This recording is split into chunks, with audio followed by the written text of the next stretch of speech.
भारत को विश्व गुरु बनाना चाहते हैं, एक भारत श्रेष्ठ भारत बनाना चाहते हैं, एक सबल भारत बनाना चाहते हैं, सक्षम भारत बनाना चाहते हैं, सुरक्षित भारत बनाना चाहते हैं, तो प्रत्येक गांव और प्रत्येक मोहल्ले में एक संघ की शाखा शुरू करिए।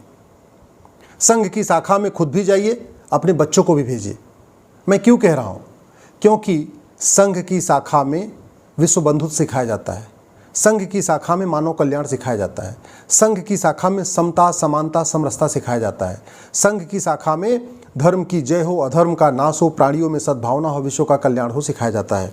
संघ की शाखा में नारी तू नारायणी सिखाया जाता है। संघ की शाखा में यत्र नारंती पूज्यते रमन्ते तत्र देवता सिखाया जाता है। संघ की शाखा में संविधान सिखाया जाता है। संविधान कहता है समता, समानता, समरसता। ये कहीं और नहीं सिखाया जाता, संघ की शाखा में सिखाया जाता है। संघ equality, justice, liberty, fraternity, unity, national integration, वंदे मातरम, भारत माता की जय, राष्ट्र प्रथम, ये सब संघ की शाखा में सिखाया जाता है और भारत का संविधान भी यही कहता है। तो एक तरीके से आप देखिए, संघ की शाखा में भारत के संविधान के जो मूल उद्देश्य हैं उन पे चर्चा होती है। संघ की शाखा में संविधान की जो प्रियम्बल में जो मुख्य बातें लिखी हुई हैं, समता, समानता, समरसता, देश की एकता, अखंडता, विश्व बंधुत्व, उसकी चर्चा होती है, उसके प्रचार प्रसार की बात होती है।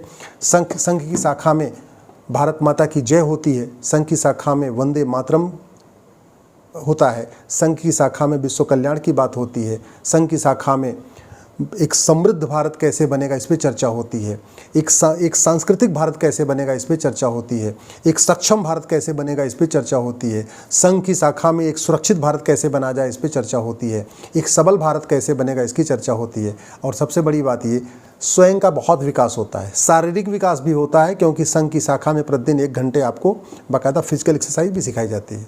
संघ की शाखा में मेंटल, अगर आपके अंदर कोई अवसाद है, किसी तरीके का डिप्रेशन है, कोई और समस्या है जो चल रही है, तो 1 घंटे कम से कम आप डिप्रेशन से बाहर आ जाएंगे, क्योंकि वहाँ सब एक दूसरे को हंसते हंसाते रहते हैं, सब एक दूसरे को अपनी पॉजिटिव एनर्जी देते रहते हैं। तो एक तरीके से संघ शक्ति का केंद्र है, संचार का केंद्र है, अध्यात्म का केंद्र है, एकता अखंडता का केंद्र है, विश्व बंधुत्व का केंद्र है और संविधान का भी केंद्र है। क्योंकि संवैधानिक जो मूल्य हैं, जो कॉन्स्टिट्यूशनल वैल्यूज़ हैं, जो कॉन्स्टिट्यूशनल इथोस है, equality, justice, liberty, fraternity, unity, national integration, ये सब संघ की शाखा में सिखाया जाता है। इसलिए मेरा आपसे निवेदन है, संघ की शाखा में खुद भी जाइए, अपने छोटे बच्चों को भेजिए। अगर बच्चे का प्रतिदिन स्कूल है, सुबह उसको स्कूल चला जाता है तो कोई बात नहीं, सैटरडे संडे उसकी छुट्टी रहती है, सैटरडे संडे भेजना शुरू करिए। सप्ताह में 2 दिन जाएगा तो भी प्रत्येक माह वो कम से कम 8 दिन चला जाएगा या 9 दिन चला जाएगा, इतना भी पर्याप्त है।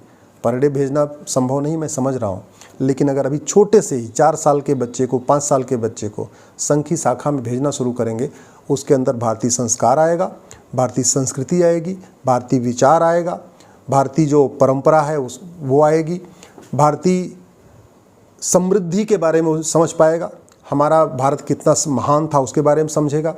आगे से वो विदेश भागने के बारे में नहीं सोचेगा, जो उसके इतना पोल्यूशन फैला हुआ है इंटरनेट के माध्यम से, मीडिया के माध्यम से जो आ रहा है, उससे भी थोड़ा बचेगा।